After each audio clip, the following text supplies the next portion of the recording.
Today we're going to be doing a deep dive into Splinterlands tournaments and see what you need to know, as well as talk about why is it important to know about tournaments even as a new player with not many cards. So let's get going and jump into it. Hello, Kamusta. Hola, how are you guys doing? This is Luke on my Play to Earn channel, where I am all about helping out the little investors to play to earn. And today we're talking about Splinterlands tournaments, as well as a super exciting, amazing announcement that I've not been able to share for a while, but we are now partnered with ZenSports. They are sponsoring this video, and I am just loving the fact that I get to do this and work with ZenSports. If you don't know about ZenSports, they are a betting app where they're peer-to-peer betting, so that you can make a bet, you can take anyone's bet on. There's no bookkeeper in the middle. They use fiat and crypto, and that is amazing. But they're also in the world of building esports for play-to-earn games, just like Splinterlands. So they got some massive tournaments coming up next year, if you didn't hear about that in some of the Splinterlands Town Hall. And I'm also working with them to set up an amazing league and tournament for the new year. More details to come for specifically lower level players, so that you don't have to, spend 200 grand to participate in these tournaments. And ZenSports will be providing a decent prize. So I'm really excited and hyped for what's to come. So thank you, ZenSports. You guys should check them out if you haven't already. Today though, let us check out tournaments, and we're going to talk about what do you need to know to start participating, and even we're going to create one together, and I'm going to give you guys the chance to participate in mine coming up soon. So first of all, just to get to the tournament page, you just got to click on events here, and that will lead you to this page. So on this page, you can see all the details you're going to need to know: when, the event and who's creating it, what are the rules of the tournament, how much is the prize pool estimated in USD value. Of course, most of these tournaments are going to be paid out in SPS or DEC. And then what is the entry fee? How much are you going to have to pay to get into the tournament? Now, again, don't worry if you're a low level player, you're like, what? I'm going to have to spend my DEC. I'm probably going to get wrecked by players with, massive decks. Well, we'll talk about some strategies and things that we can implement to give us a chance in these tournaments. So before we get to that though, here's some other things that you need to know. You can sort by upcoming. You can look at your completed tournaments, all that stuff in progress. You can see if you want to sort by public, or there's even private events. If for whatever reason, maybe you're in a Discord or your guild is doing an event that only for guild members, that would be what that's for. You can look at which ones you're participating in, which ones you're hosting. Do you want a single elimination, anytime, sit and go? We'll talk about that. Rules, so there's specific ones where it could be gold cards only or no legendaries again, so you want to maybe look for tournaments if you don't have a bunch of legendaries for those types. Novice, bronze, silver league, all that good stuff. And then you can see as well, do you want to look for tournaments that are an entry of DEC or SPS? All the other ones aren't really used anymore, so it's mostly like if you just want to look at SPS payouts or DEC payouts. Then you can go ahead and you can search through these individual tournaments and click on any one to view them. It will show you more details for the event. It will show you more rewards and what place you'll need to finish right here in order to earn a reward. So for this tournament, if you didn't finish in the top 32, you would earn nothing. You would lose your tournament fee, and that's just the way it goes. If you finished top 32, you get 200. If you finished 9 through 16, 1,000. 5 through 8, 1,500. And if you got 1 through 4th place, it'll be 2,000 SPS coming your way. And of course, you can click enter here to enter the tournament. We're not going to enter in this one though, because it's 50 SPS for high level players. So let's go back here, and we're going to click on close tournament for fun here. We're going to enter it in just so I can show you guys. It is 1 DEC to enter. So even though there's some tournaments you're like, oh, I'm probably going to get wrecked by other players, 1 DEC or 10 DEC, you can look for tournaments for like a cent to 10 cents essentially to enter these tournaments is not bad for an opportunity to win a bit more. So you just click OK, enter, and then you want to confirm it on your Hive keychain. And it should subtract 1 DEC from our account for this tournament. Now, when you register, it'll show you some details. Make sure you write down the date and time. You can even add it to your calendar right there. And the important thing is to know you need to check in for the tournament. So don't show up right at 3. You want to show up and check in right before, at least within the last 15 minutes. And that is so that, if there's a bunch of people that signed up for the tournament and forgot about it, we're not waiting forever for the rounds with a bunch of players who aren't even there. So this is just a way of like, hey, if you're there within the 15 minutes, check in, and that way you'll be good to go. If not, you forfeit. So don't forget about the tournament and make sure you show up before it starts so you can check in. Now, as we wait for that tournament to start, let's talk about these other rule sets and types of tournaments. So essentially, when you're looking at tournaments, you're either looking at a single elimination, you're looking at anytime, or sit and go. Although sit and go pretty much doesn't exist. Hardly anyone does it. The point of a sit and go is that it starts at a certain time or when it fills up. So right now, not many people are using this. And let's say this got to 500 players. Well, the tournament would start right there. So maybe there'll be more popularity in the future if more people do this type of tournament and more players come in. But for now, you don't even really need to know about it. So the main two ones are going to be single elimination. That is going to be more of your standard type of tournament. So think about, football playoffs, or maybe you looked at other esports and you see a bracket with the tournament. And let's say there's 16 players. Well, you're going to have round 1. Each of those 16 players are going to go off head to head against each other. Winner moves on. And then you have top 8. In the next round, those 8 people will pair off, face each other. Those who win, now you're top 4, top 2, and then you get to the final and figure out who is the winner, right?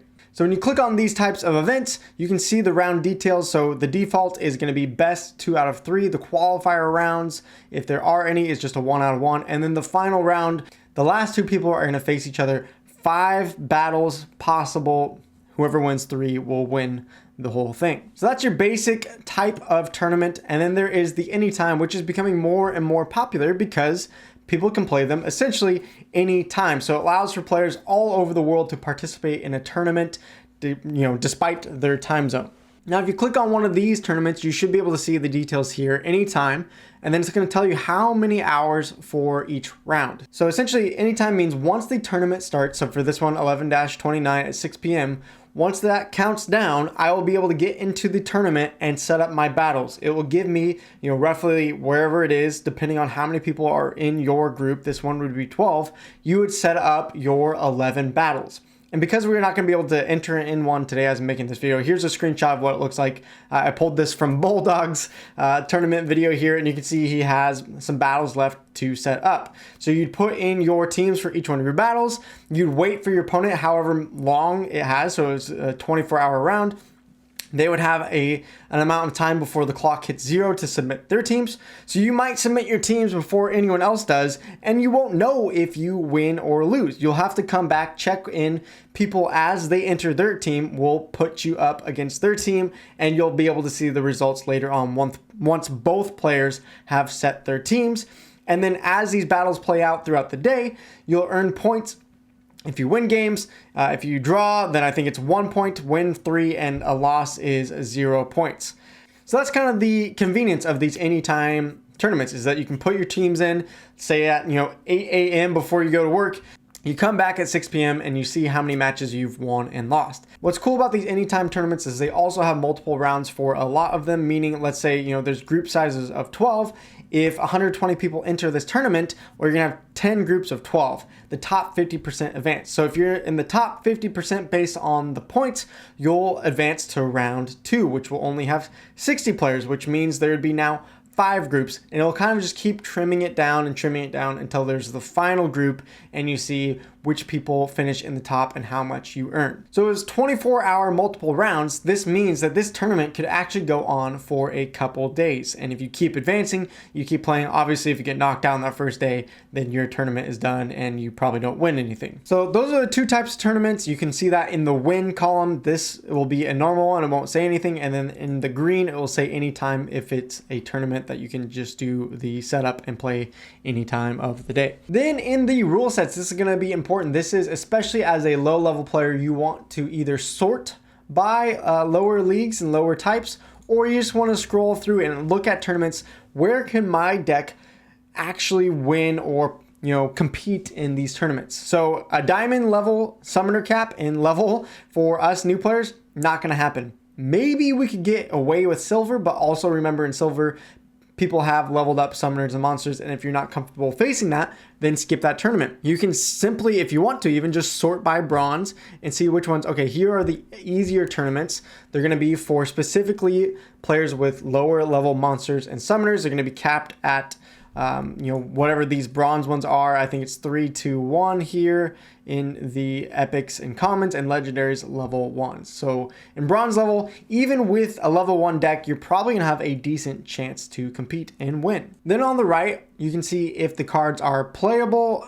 All of them. Are there ones like this one where no legendary cards can be used? So maybe if you're a new player, this would be a great tournament because it has bronze league level and no legendaries, although the event itself is pretty expensive to enter, so maybe I wouldn't go for that one. But here's a good one I would enter: bronze league, no legendaries, and it's only 10 DEC to enter. Some will also say, hey, only cards from the Untamed edition may be used, or only Dice edition, alpha, only gold cards can be used. That's kind of interesting. So you can kind of scroll through here and see which tournaments you want to enter based on your card deck value, based on what you're comfortable entering and how much you're willing to pay. Do I have a better deck with the Untamed edition only? I'm good with those cards. I have a lot of those cards. Or maybe I'm good with all cards being able to be played, and I want my legendaries for these tournaments because I have some good legendaries. So really, you can get familiar and pick out which tournaments are good for you and for the deck that you own.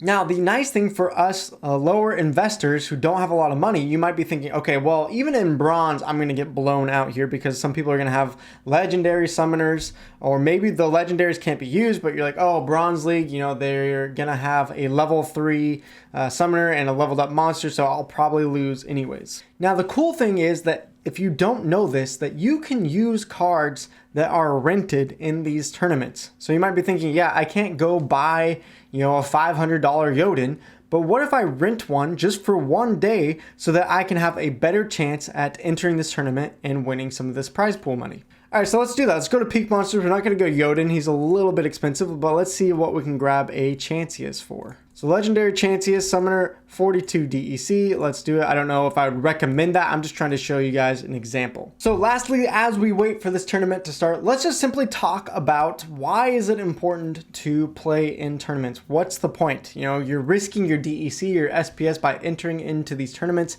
Is it really worth it, especially if we have a low level deck? Well, here are a couple thoughts that I have. One is simply, again, this is a game. It can be fun.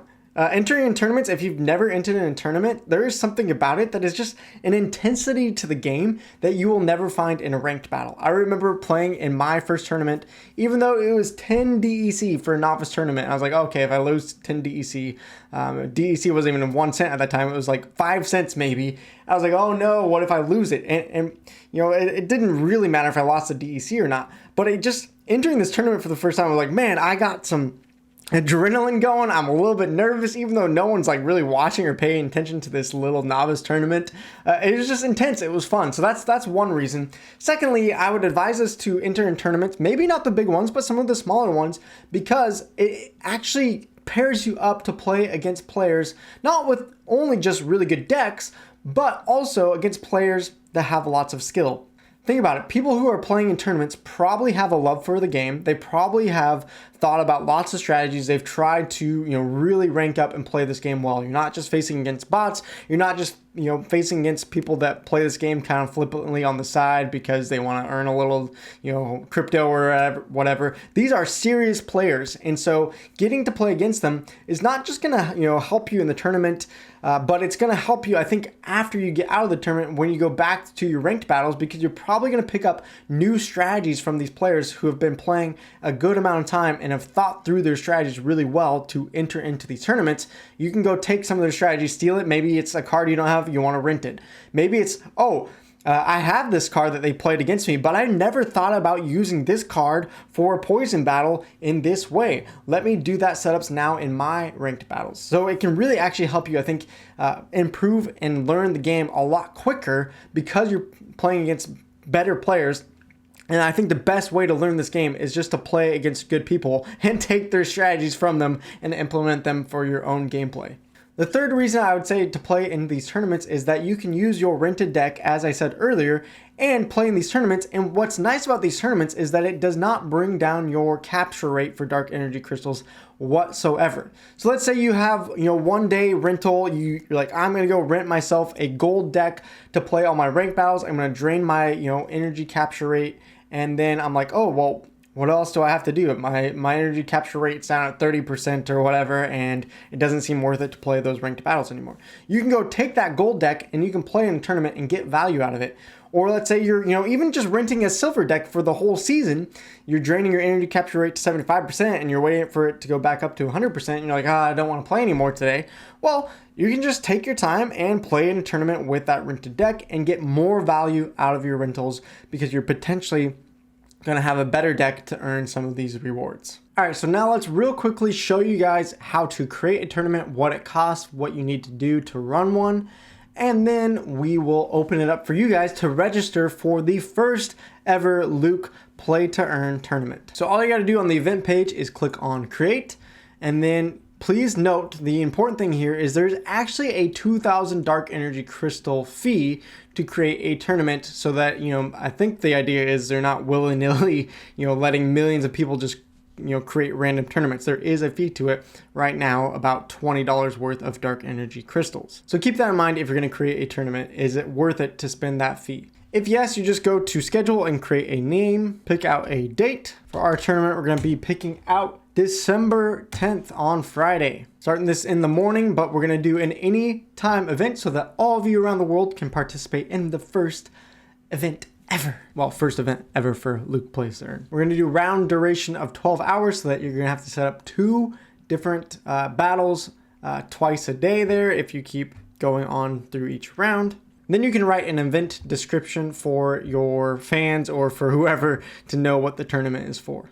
So those who join in the tournament and earn top 10 will also get to earn my Discord call. You guys get to meet me and chat in together. So it shall be fun as well as part of the tournament winnings. So you can put a minimum of entrants that you want to have for your tournament. So if you only want 4 people, if that's okay, that's fine. Let's say we want at least 16 for ours. You have a max entry if you want for some reason. You can even require people to stake SPS a certain amount to enter your tournament. For us, we're going to put 0, a minimum power 0, and then the entry fee for our tournament is going to be 10 for us. You can have a password for the tournament if you want it to be more private. We're going to leave that blank as well. Then the rule set is where you get to determine all of the things like which league. We're going to do bronze for ours. We're going to make it regular and gold cards can be used. We're going to do no legendary cards whatsoever.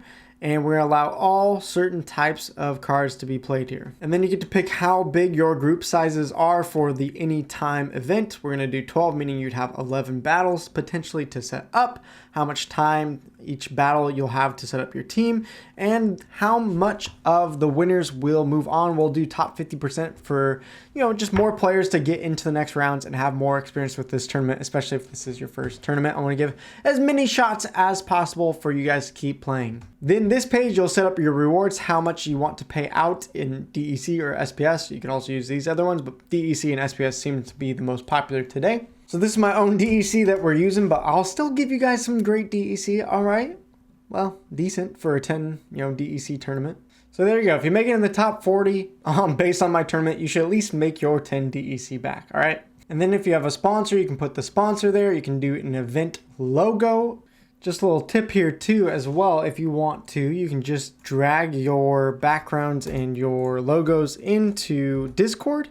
And that's a link that will work for Splinterlands is you just open original, you grab the link here, and then we should be able to put that into our tournament right here, and it will accept it. And there you go. It will give you a last opportunity to look at all your tournament details, check to make sure everything's spelled right. You want to make sure you set the rules the way you wanted them to be and the rewards. Then you want to make sure that you can cover the event cost. Remember, it's 2,000 DEC plus all the prizes, so another 1,350 in DEC that you'll have to pay right now.